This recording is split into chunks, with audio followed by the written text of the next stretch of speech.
So I've waited a while on my rainbow baby. I had a miscarriage in 2023. It's now 2026, so it's 3 years later. And in between my miscarriage and now, I've gone through a separation. I've gone through a very annoying divorce where I wasn't present at any of the hearings, didn't provide my signature, should have been given alimony. I've created a business that's been, stolen from. So a lot has happened within the last 3 years, and I have not been able to focus on just having another child. I wanted to have another one as soon as I lost it. Again, this is something we can talk about a million times. I remember when I found out that I miscarried, and it took a while for it to register. It took a while for it to process. It didn't click in my mind that I couldn't just put my baby back in my stomach. It was just a mix of emotions. And whenever my body recovered, whenever I kind of got my ovulation schedule back in tow, I wanted to go ahead and try again immediately. But now we are 3 years down the line, and I still have not had the opportunity to recover from the loss.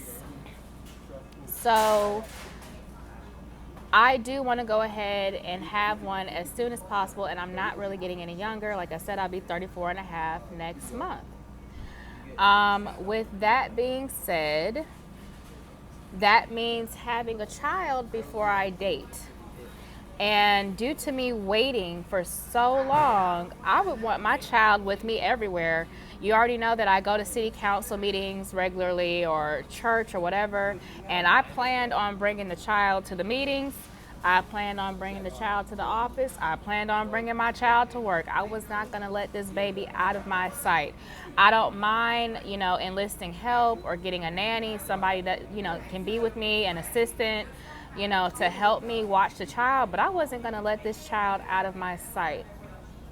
But then I thought about, what are you going to do when it's time for you to date? If you plan on having a child and you don't want to let it out of your sight, you've waited for so long, how are you going to date with the baby right there? With the baby with the high chair, or, the baby's going to get older. It's not going to always, be inaudible. At some point, your child's going to be able to walk and talk, and you still have to, date a guy. I don't know what to do about that. I hate that, life has been a mess. Not anything that I constructed, but it's been quite a mess. Let me know if you have had no choice but to kind of do things out of order, and you don't necessarily